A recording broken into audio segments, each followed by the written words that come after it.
My fellow Jamaicans, good evening. Many of us would have observed the incidences of industrial action in the public sector last week with concern.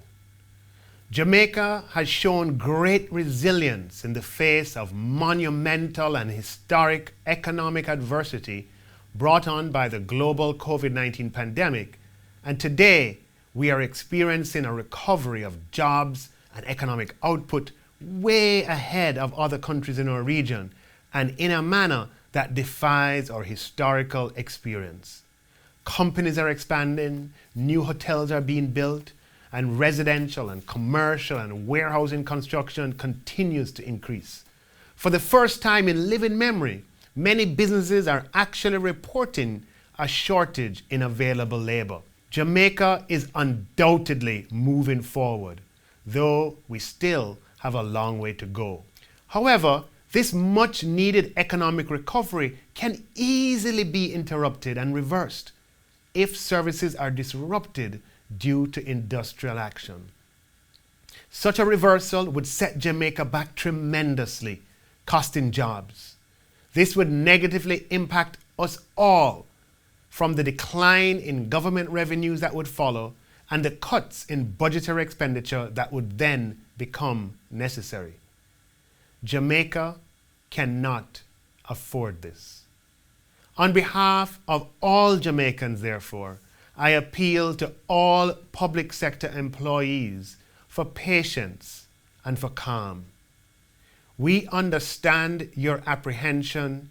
We understand your fear. We know that you have been waiting a long time for the compensation restructuring reform, and many are now anxious about what it might mean for you.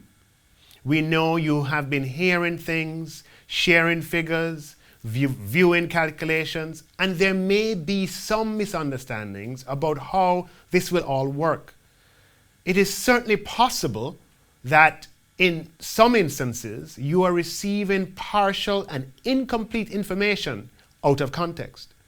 I humbly ask that you avoid conclusions at this point. There is a consultative process underway. Things will be much clearer once these consultations with your union or bargaining group are completed.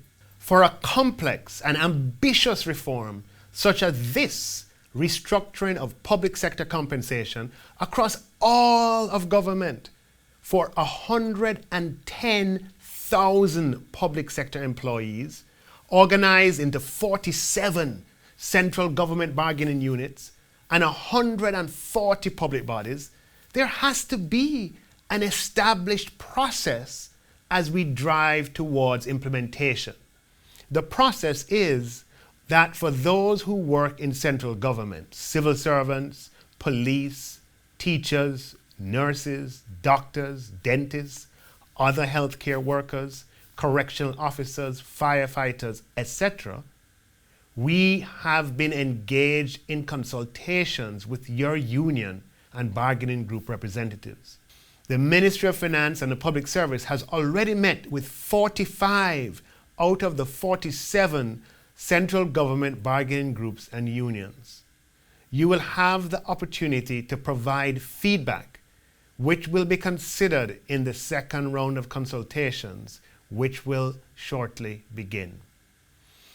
There is therefore an established mechanism through which concerns, misconceptions, and/or misunderstandings can be addressed. Please take us at our word that no public sector employee will be worse off.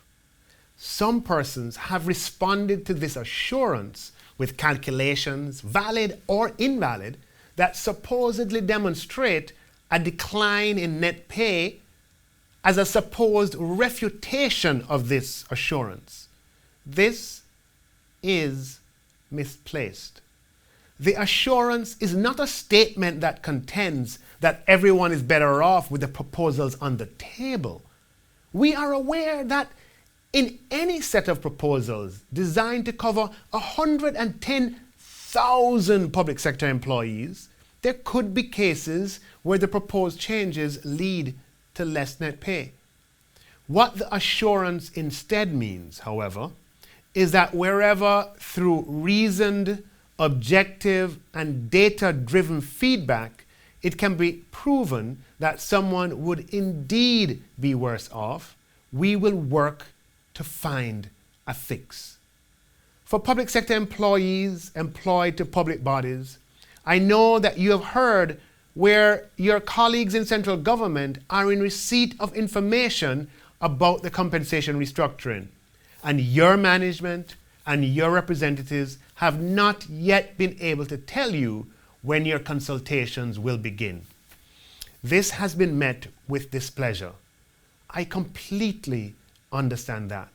For those public bodies such as the National Water Commission, the National Irrigation Commission, the Broadcasting Commission, Civil Aviation Authority, PICA, Petrojam, among others, where the agitation for reclassification exercises predates the commencement of this all-of-government compensation restructuring reform, it is particularly irksome for you that from your perspective, now that compensation restructuring is here, you now seem to be at the back of the queue. The irony for you is too much to absorb. I understand that too.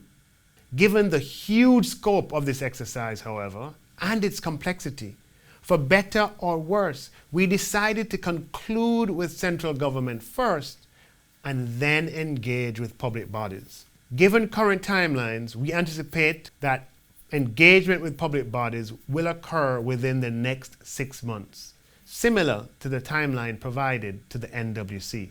Though this timeline may seem far away, I ask you to consider that such a comprehensive reform with respect to public sector compensation has no precedent in Jamaica. It has never happened before. We have been ambitious in looking after your interests. We therefore ask for patience. We need the same patience which allowed the hard-working teams to complete 4 years of work setting up the policy framework for this reform, engaging the public sector about its key elements, procuring and engaging the services of multinational consultants, collecting and analyzing data on 110,000 jobs, designing and completing surveys, modeling, forecasting, and communicating. After enduring the road phase of this reform marathon, we have now entered the stadium and are actually on the home stretch in full visibility of the finish line. It is supreme patience that got us here. As close as we are, we cannot now afford to collapse on the track.